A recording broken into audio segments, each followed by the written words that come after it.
अस्सलामु अलैकुम व रहमतुल्लाहि व बरकातुहू।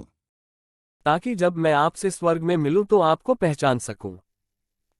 एक टेलीफोनिक इंटरव्यू में रेडियो अनाउंसर ने अपने अतिथि से, जो एक करोड़पति थे, पूछा, आपको जीवन में सबसे बड़ी खुशी किस चीज ने दी? उस करोड़पति आदमी ने कहा, मैं जीवन में सुख के 4 चरणों से गुजरा हूं और आखिरकार मुझे सच्चे सुख का अर्थ समझ में आया।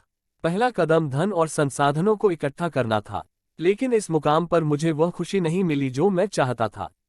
फिर कीमती सामान और वस्तुओं को इकट्ठा करने का दूसरा चरण आया, लेकिन मुझे लगा कि इस चीज का असर भी अस्थायी होता है और कीमती चीजों की चमक ज्यादा देर तक नहीं रहती।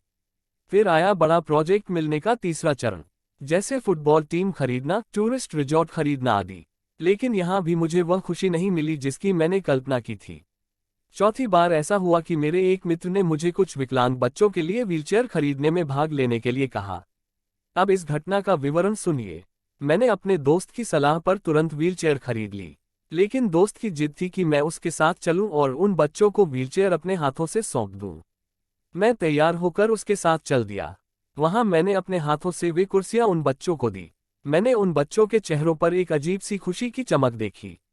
मैंने देखा कि वे सभी कुर्सियों पर बैठे थे और घूम रहे थे और आनंद ले रहे थे। ऐसा लग रहा था कि वे किसी पिकनिक स्पॉट पर आए हों। लेकिन मुझे असली खुशी तब हुई जब मैं जाने लगा और उन बच्चों में से एक ने मेरे पैर पकड़ लिए। मैंने कोमलता से अपने पैरों को छुड़ाने की कोशिश की, लेकिन वह बच्चा मेरे चेहरे को देखते हुए मेरे पैरों को मजबूती से पकड़ता रहा। मैंने झुककर उस बच्चे से पूछा, और कुछ चाहिए? उस बच्चे ने मुझे जो जवाब दिया उसने न केवल मुझे सच्ची खुशी से आलोकित किया बल्कि मेरे जीवन को पूरी तरह से बदल दिया।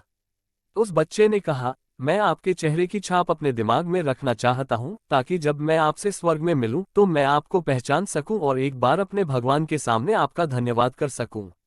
दान देने से व्यक्ति के जीवन में अजीबोगरीब बदलाव आते हैं। क्या आप भी अपने जीवन का अस्तित्व जानना चाहते हैं तो कुरान की इस आयत को पढ़िए, जिसका तर्जुमा यह है कि मैंने जिन्नों और इंसानों को इसलिए पैदा किया कि वह मेरी इबादत करे। आखिर में अल्लाह तौला से दुआ है कि ए अल्लाह, हमें किताबो सुन्नत पर चलने की तौफीक दे, आमीन।